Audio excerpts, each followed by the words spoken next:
Author, leadership speaker, and student life coach Jesse A. Cole Jr. is one of the leading authorities in helping young leaders maximize their potential. As the preferred life coach for student influencers, Cole's approach can be described as encouraging and thought-challenging. He likes to think of himself as the big brother for student leaders, celebrating their individuality while strategically helping them achieve their goals while closing their life and leadership gaps.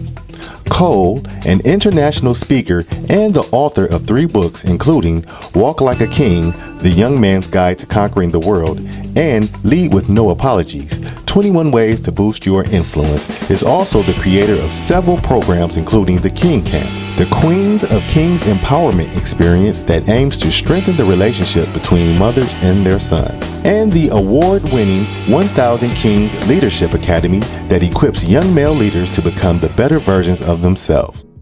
Welcome to the Conversations with Kai Mann show. I'm your host, Kai Mann, and this is the show where we bridge the gaps one story at a time. And today I have the amazing, wonderful Jesse Cole today of Jesse Speaks. Jesse, how you doing? I'm still winning. How are you? All right, I love it. See, we starting out already. He's winning. That means we're all winning. You got it. I am so happy to have you here with us today. I've been watching you for a little bit, okay, and decided that I really wanted to sit down and have a conversation with you. Well, I'm excited to be here with you as well. Awesome. In the beginning, the show's intro, we do your bio, but what we really want to know is who you are at your core. Good stuff. Well, again, thank you for allowing me to be on your show. You're welcome. I'm excited about this conversation because it's going to be real, right? Right. So who I am at my core, I am a husband, I am a father, I am a leadership coach, I love God, and I love to encourage and equip young people to become the better versions of themselves. That's who I am. That's what I bleed. If you squeeze me like a toothpaste, that's what's going to come out. Wow. I've been watching you, and what you're saying is very true, because I just sit and I'm the type of person where I just kind of sit back. You know how you never really know that person's in the room because they, not really all on your page and really talking to you a whole bunch. I just like to listen. And you are such an amazing leadership coach, wow, thank you. Leadership person in leadership. And I see that you take such an interest in the young adults. Why is that? They're building tomorrow's leaders today. That whole thing of leaving a legacy behind for somebody else to build off of. I remember in 2011, I was thinking man, if I died right now, what kind of legacy would I leave behind? At the time, I'd have my son, I'd have my daughter. I was just a couple of years into my marriage. I'm like, if I died right now, what would they be able to build off of, this next generation?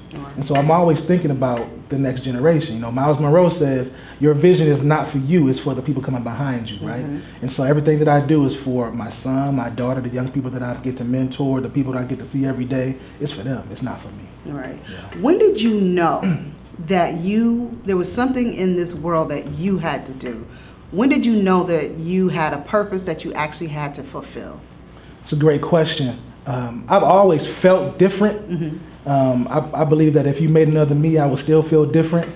So I always knew that there was something different. I just didn't know what it was until I got a little bit older, when I was in college and people began to say, hey, Jesse, my coach told me actually as a 12th grader, he said, Jesse, you're a senior on this team.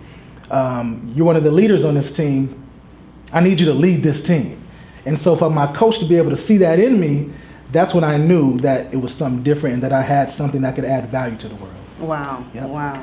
And you've been adding a lot of value. I can just watch and kind of see what it is that you're doing. And I think it's amazing. You have something that you do, is it once a year, called King's Camp? King Camp, yes ma'am. Tell us about that. So King Camp is the premier live leadership mentoring event for young men.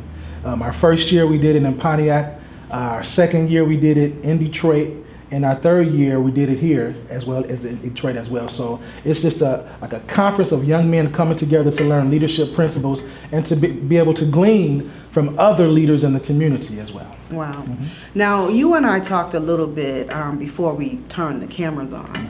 And we were talking about transformation and the reason why I really wanted to have you on the show, so that you could talk about your story and that you can talk about, how young adults can transform from one space to the other. And the reason why I wanted to talk with you about that, because I feel that there are a lot of kids that have that leadership ability, but they don't know how to move from point A to point B even, forget Z. How did you know, or what are some of the steps that you can, like, just from off rip, the beginning, to give somebody in order to move forward, just the first step? Yeah, man, just really understanding your value. Understanding that you are valuable and that you do have something to offer the world, even though it may be different than what everybody else has, that you are valuable and you can offer it to the world. Like for me, that was the first step. And when I'm talking to these young people every day, one of the first questions the first question I ask them is, why do you believe that you're here? Pretty much I'm asking them, what kind of value are you offering to this world? And once you know that, I think that's the first step in becoming the leader that you've been called to be. Right. And another question I asked you that I really want to kind of break open is that you said that when I ask you, I'm just going to ask you the question, you said, however, Okay. I asked you, what is the difference between what you did 15 years ago when you first started versus what you're doing now? Yeah, just knowing my assignment, just understanding who I'm called to. You know, in the beginning, like I told you in the beginning, I wanted to help everybody. I saw a need, I wanted to be a part of the solution, and I wanted everybody to benefit. But as time has gone, and I began to really focus on being great rather than being good. So that meant I had to take some things off the table. My focus had to be more focused, and I had to really understand my value and who I'm offering it to. And so when I understood exactly who I'm called to and who I'm assigned to, that's when things begin to open up for me. So now I believe I'm called to young people who have the spirit of leadership. They've demonstrated that they're leaders, but they just need somebody to fill in the gaps for them. And why? Because I was that kid. So I have a thread of connectivity now. Now when I'm talking to them, I can see myself in them, and it's easy for us to relate. Something happened today, right before you came. I had a coaching session with a young man, first time meeting him. And by the end of the coaching session, he told me that, he wanted to, tell his father wasn't there. He wanted to tell his father how he really felt. And so I asked him, why haven't you done it? And he said, because my father passed away two weeks before my birthday last year. And in that moment, I felt like it was a spiritual encounter, because as he was talking, when I asked him, if you could tell your father what you wanted to say, what would you say? And he told me. And I said, you know what? I know your father's not here, but I feel like I need to say this. Whatever you want to tell your father, say it to me. And he said it to me. And I said, okay, now you can let that go. Wow. I'm your father in this moment. You can let that go. Take that burden away, and you can start living your life now. Wow. And he said, man, I feel lighter. And before he left, we embraced. It's my first time meeting this guy, big black, you know what I'm saying? Bigger than me. He's like only 18 years old. And I said, come here, man. Gave him dap, gave him a hug. He asked for my cell phone number. He said, I need a mentor. Can I call you anytime? I said, call me anytime. Wow. I don't really do that. I don't give my cell phone number out, but I felt in that moment that he needed me to do that. Yeah. On that note, we're going to let that marinate. You guys, we're going to let that marinate a little bit. You hold on to that. We're going to take a break, and then we'll be right back. Don't go anywhere. This is the Conversations with Kai Mann show.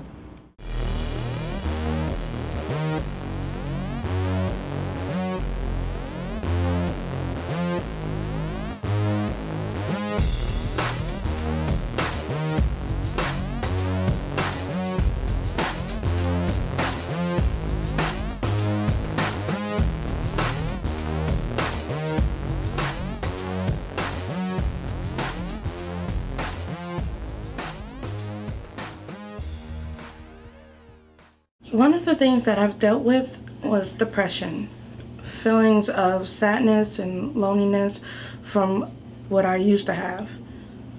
Most of us feel depressed at times, that's normal. But when it lasts more than 2 weeks and it begins to interfere with your daily activities like work, school, or taking care of the kids, that's when you should talk to a professional. 3 to 5% of most people suffer from depression.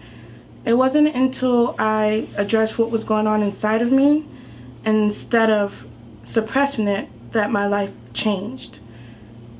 Talk to someone. You matter. Join the movement. #GetNaked.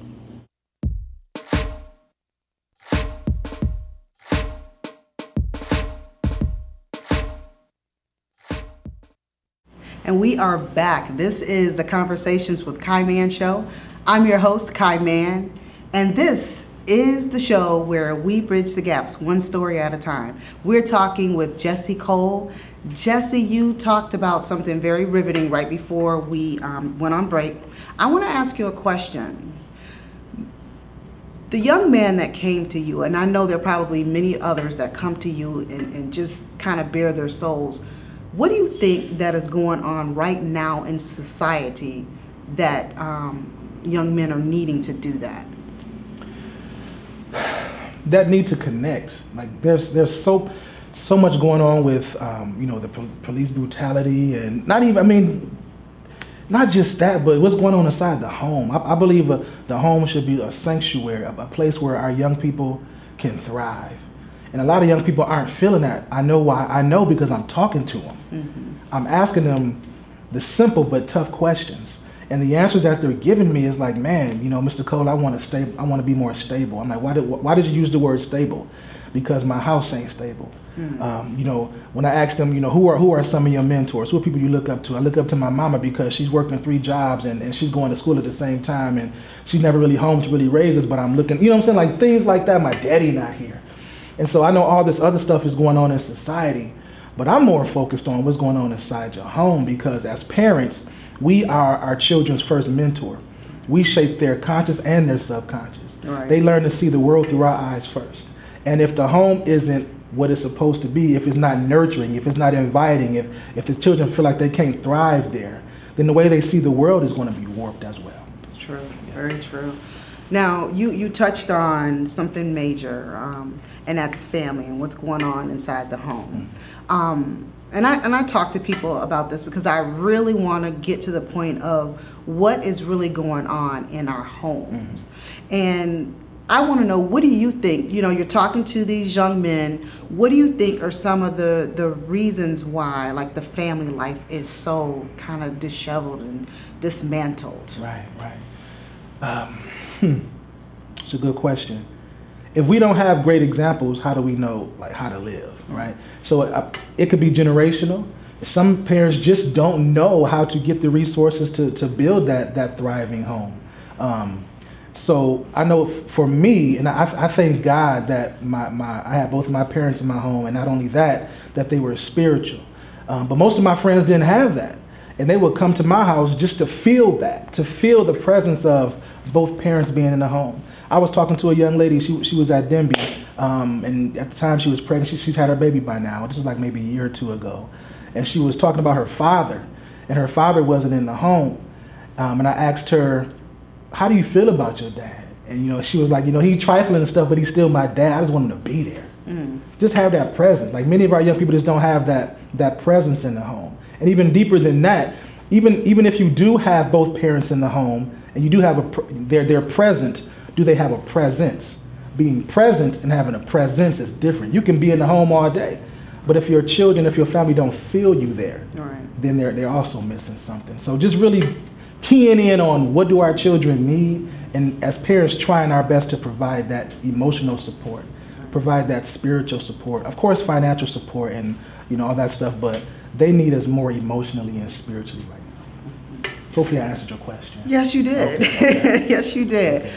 We, as people of transition and how we transition and transform, daily, slowly, when people are looking at you, and I know if they have known you for a period of time, they've probably seen the Jessie of 2008 versus the Jessie, of 2016. What has transpired in your life that has made you or catapulted you into the place or the space that you're in right now? Man, I would have to say being a father. It really centered me. Of course, it made me think about other people before myself. But being a father has really put some perspective to the work that I do. Before, I felt like I was just doing the work because it was something good to do and it was inside of me. But now that I'm a father, if I wasn't a father, I probably wouldn't have had that moment I had with that young man today. Because I wouldn't have known what it meant to be a father. Right. I wouldn't have known how to father him. But now that I have children, that whole fathering piece is coming together. So now it's not about me getting a bunch of speaking engagements. It's not about me writing a bunch of books. It's more about legacy building. Because I understand that once I'm gone, I want to make sure that my leadership aroma is still here. I like the word aroma. Yeah. I like that. And so one thing I try to challenge the young people to think about is their leadership aroma. What kind of aroma are you going to leave behind? Like Dr. King left an aroma. Hitler left an aroma as well. So everybody who's going on before us has left some type of aroma. You have the power to make sure that your aroma is a sweet smell and savor or a stinky pamper, right? It's on you. Right. And so that I've evolved in that space. Right. Wow. So as we are talking about, transforming and transitioning, where is it that you see yourself, let's say, in the next 2 years? Where is Jesse Cole trying to go? What mission are you trying to accomplish? Yeah. I see myself duplicating myself. Paul said, follow me as I follow Christ. That was duplication, that whole discipleship piece. I want to be able to raise up leaders to do better than what I've done.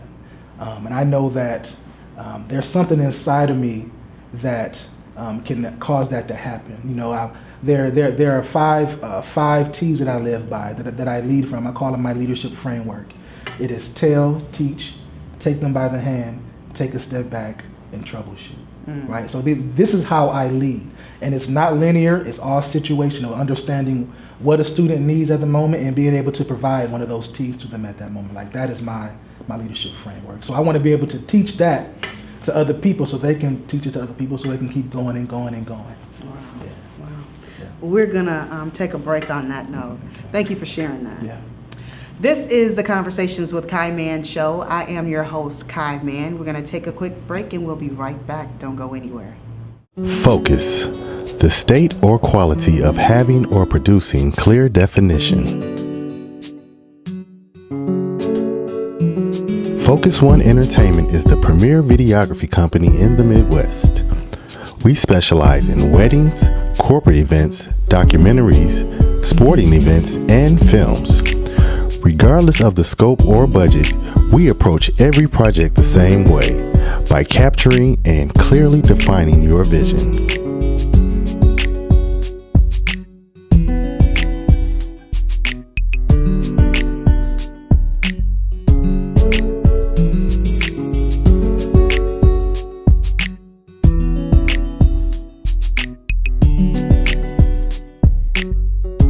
Contact us at 313-444-3638 or www.FocusOneEntertainment.com. The Get Naked movement is about keeping it real by addressing those issues we want to keep on the hush, but it's necessary to talk about in order for us to heal. So, join the movement. #GetNaked.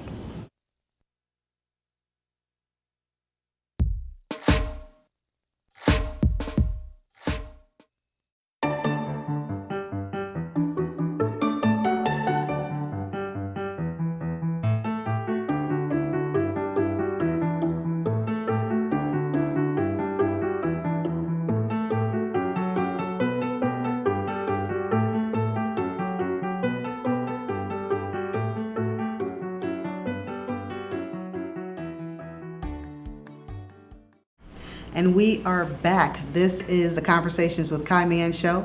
I'm your host, Kai Mann, and this is the show where we bridge the gaps one story at a time. And today we're talking with Jesse Cole, the Jesse Cole. So if you didn't know him, you know him now, and you're going to know him in more detail. You have been working with young men and women as well, right? Primarily young men. Primarily young men. Okay. There is something that probably is consistent across the board with these young men. How does that correlate with your own life? they want it. I am called to young men and young ladies, because that's going to evolve in the next 2 years. They want it. When I talk about young people who have demonstrated the leadership spirit, that's what I'm talking about. You know it's something greater out there. You know that you have something on the inside of you. You're seeing all this murky and muck stuff around you, but you know that, man, this can't be life. You know, Benny Siegel said, this can't be life. You know, this can't be life, and you know something's greater. And you're hungry enough to put yourself in an environment that both encourages you, but stretches you at the same time and challenges you at the same time. So yeah, they want it. Yeah. You touched on something a little bit earlier, and I think it was kind of like off camera. And I think we were talking about being a better father every day. That is something that you literally have to kind of be intentional about. How hard or how easy is it to be intentional about being better every day? Every day. Yeah, it's a challenge.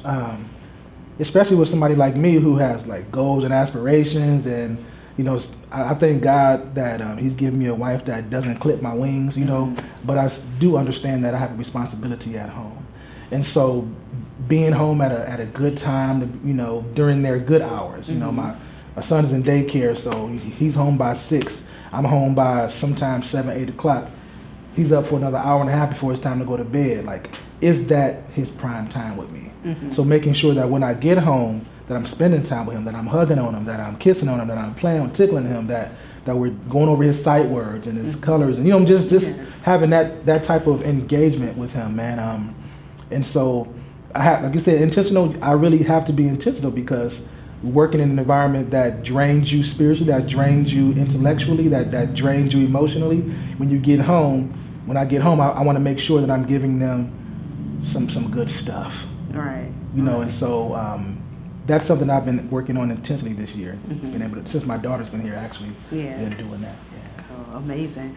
I know that for me, and being intentional and trying to move into different spaces, and I think we talked about this a little bit too, about, you know, most often we think that, you know, growth is, you know, it goes like this. When it doesn't, it's kind of all over the place. Can you share with us something, not that it had to be like a failure, but something maybe of a disappointment or something that you had to either overcome? Yeah. One of my biggest lessons is to have a quarterback's mentality, right? When a quarterback throws an interception, you can't really think about that for too long, or it's going to affect your next play, right? So I've developed this attitude, like, I don't lose, I just learn. Either I win or I learn, but I don't lose. So I've had a lot of learning lessons. You know, my first book cover was horrible. I learned from that. You know, the first conference I ever put together, I only had 10 people there, and 7 of them was on my staff. So I really only had 3 people there, you know. So, you know, learning lessons like that has really helped me develop into the business person I am, the speaker that I am, the mentor that I am. So again, I don't look at those as failures. They're just learning lessons. Right. So as far as I really haven't had a really, really hard life. That's not my story. My story is, I had a pretty good life. Just needed somebody to help me fill in the gaps. Right. Never went to jail. You know what I'm saying? Like things like that. So I can't really fabricate that. Right. But what I have had to overcome was like self-doubt and fear and procrastination and things like that. So those are some of my biggest challenges I've had to overcome. And how does one overcome? Because I deal with, in the business that I have, I deal with clients and coaching and marketing and helping people move to different spaces. How does one get over procrastination? Like, that is one thing that I've noticed that a lot of people do suffer from. And I don't know if it's due to fear. What do you think? Some of it can be fear. Some of it is just being lazy. You know what I'm saying? You know what you need to do, put yourself in a position to do it, right? One thing that I've been really working on, I'm being appropriately transparent, was getting my clothes ready the night before, right? Because I know that when I get up, I gotta, gotta get my son ready. I gotta take him to daycare, and I gotta make sure I'm on campus on time, right? So if I don't do all that stuff the night before, then I'm gonna be behind 30 minutes to an hour, right? I mean, just little simple things like that. Do the simple things. You can't really ask for the big stuff if you don't do the little stuff. So for me, it was just getting my clothes ready the night before, or giving him a bath the night before, like little stuff like that, But some people, it's fear. Some people have, they sabotage their success, right? They know they're powerful and they see what's on the other side, but they're too afraid to launch out there because they may not be good enough. They may not be smart enough, pretty enough, educated enough, have enough resources. All these excuses will prevent you from shining your light, man, from being productive. And that self-sabotage will keep you in a realm of procrastination. True. Yeah. Very true. Thank you. And we're going to go on break. This is the Conversations with Kai Mann show. Don't go anywhere. We'll be right back. FocusOne Entertainment is Detroit's premier entertainment company. But we're not just an entertainment company. We are your #1 multimedia resource. FocusOne has combined years of talent and experience in order to bring you what you're looking for in a video, a polished professional product. F1 Entertainment specializes in filming workshops, seminars, and corporate presentations. More and more businesses are utilizing video production services to create web virtuals, online marketing content, and promotional and corporate training videos. Your company can do the same with FocusOne Entertainment. Contact FocusOne Entertainment at 313-444-3638 or visit us on the web at www.focusoneentertainment.com. One of the things I've personally dealt with is domestic violence. Verbal, mental, and physical abuse are not okay.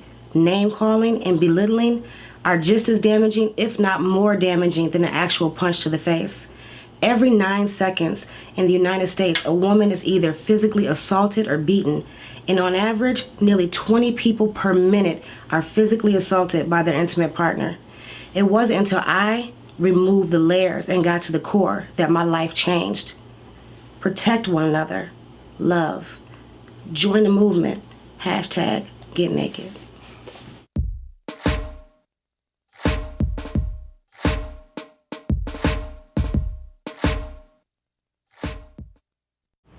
And we are back. This is the Conversations with Kai Mann show. I'm your host, Kai Mann, and this is the show where we bridge the gaps, one story at a time. And today we are talking with Jesse Cole.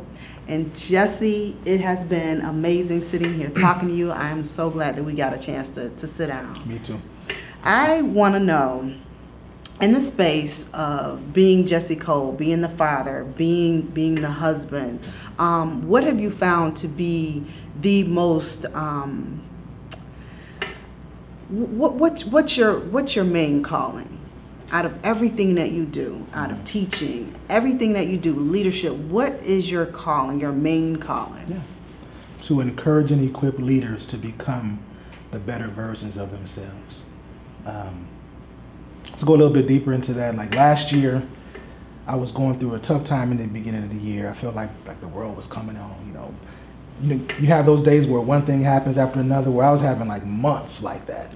And so I was sitting on the couch, throwing myself a pity party, and I heard a voice say, "Get up off this couch. I know you're in a drought, but you are still responsible for producing. Wow. Get up off this couch." And in that moment, I saw myself at 60 years old. I saw what I was wearing. I saw how I treated my family. I saw how I ran my business. I saw how I gave back to the community. Like, I literally saw myself at 60. And as I'm sitting on this couch, myself at 60, his back was turned to me, but he reached over his shoulder and said, "Come on. Wow. Come on. You're trying to become me. Come on." Wow. Right? And so I had that encounter with a better version of myself. And from that point on, I know that's who I'm becoming. Mm-hmm. So now I have something to work towards.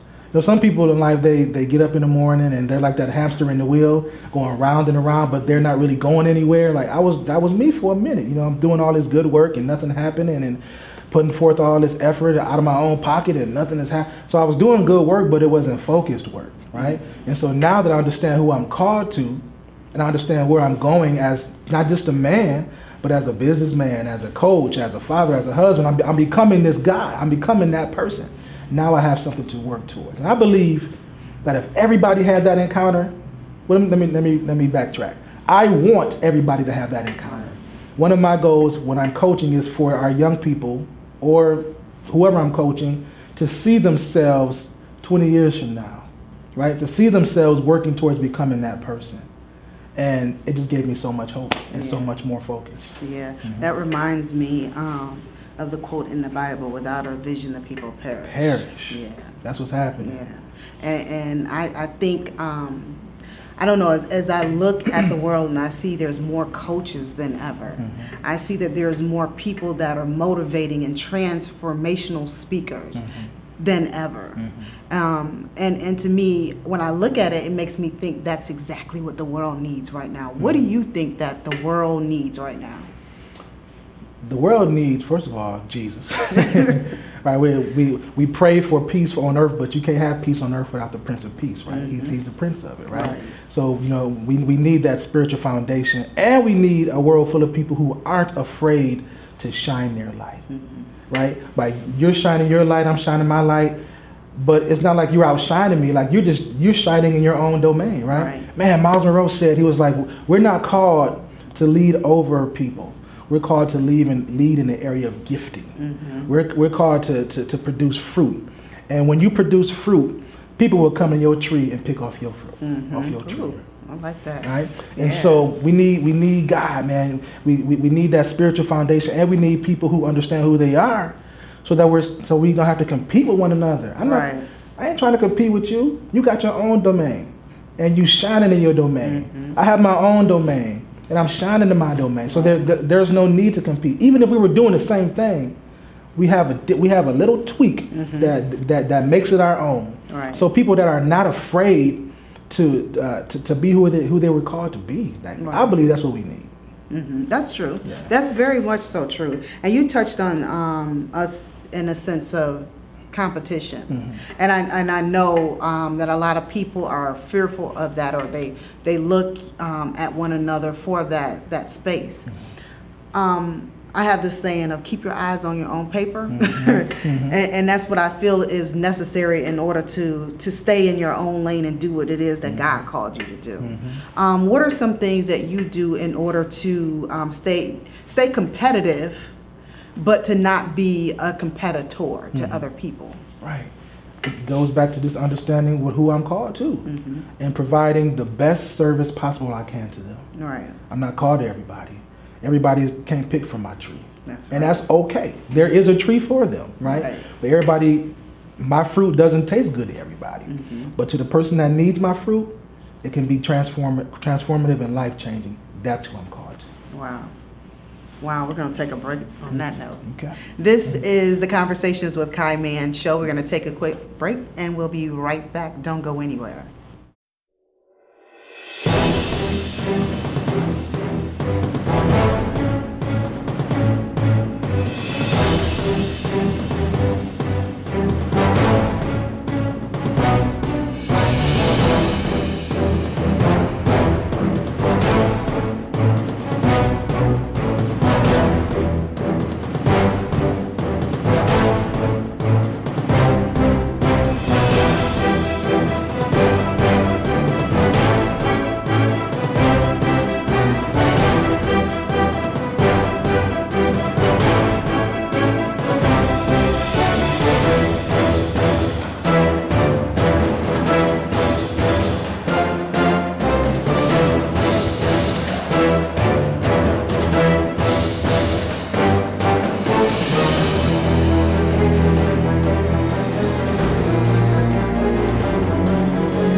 We are back. This is the Conversations with Kai Mann show. I'm your host, Kai Mann, and I am talking with Jesse Cole, and we're about to get into it. We're about to get into it.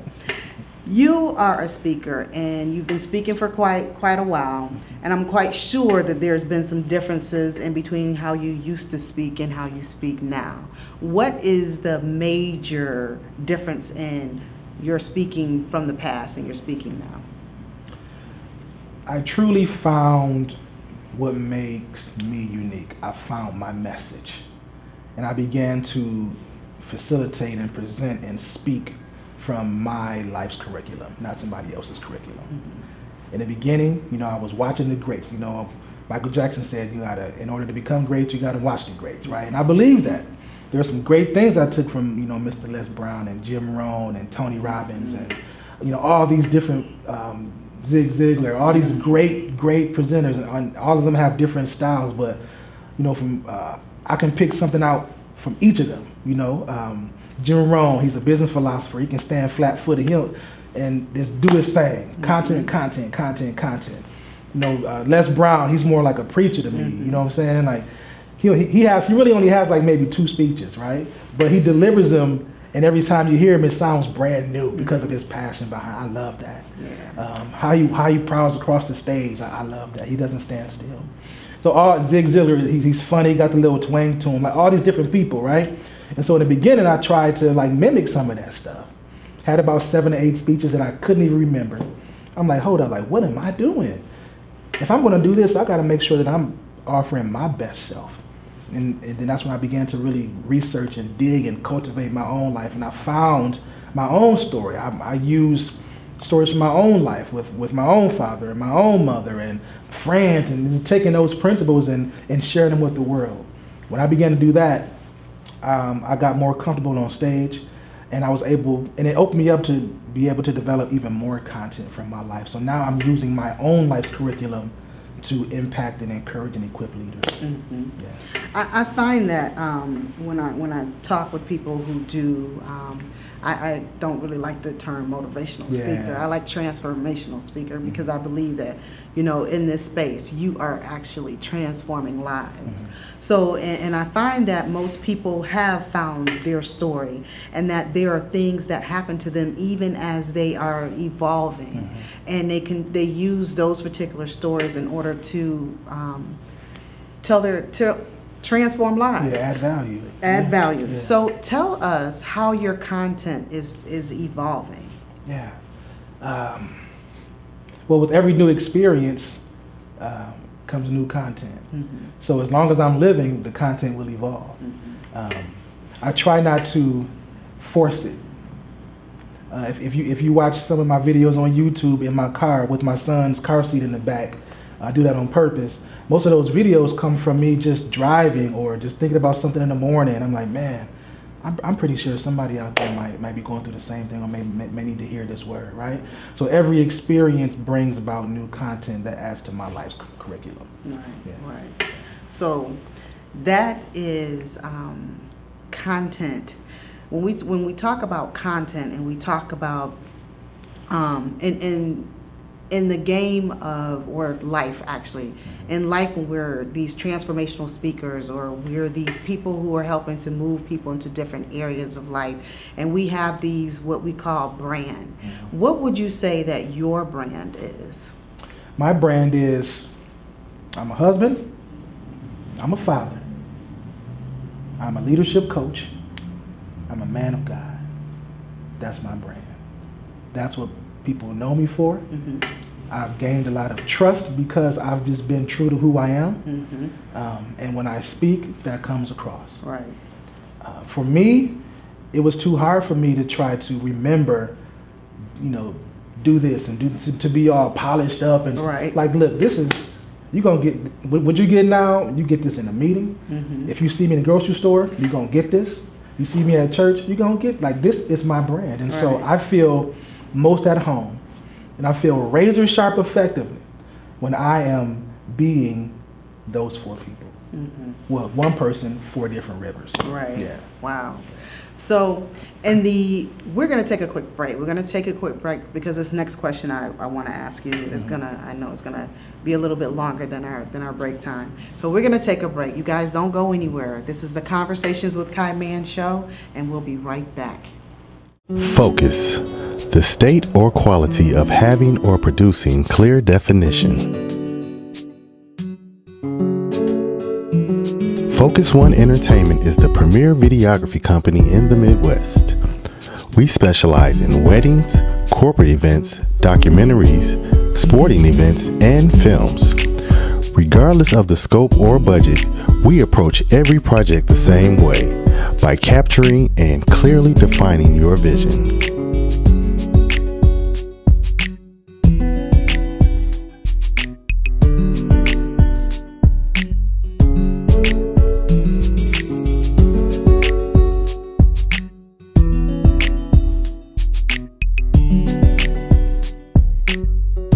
Contact us at 313-444-3638 or www.FocusOneEntertainment.com.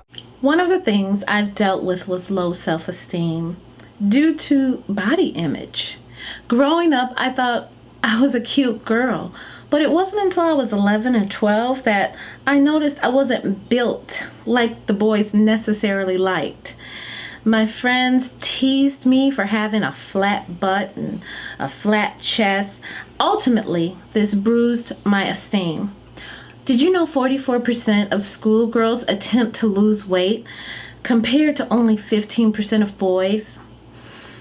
And did you know 70% of girls ages 15 through 17 avoid normal daily activities, even like going to school, just because they feel bad about their looks? This type of negative self-thinking usually follows us into adulthood and affects our interpersonal relationships. It wasn't until I fell in love with me and accepted me for who I was that changed my life. Think and speak kindly of yourself. Join the movement. #Get naked.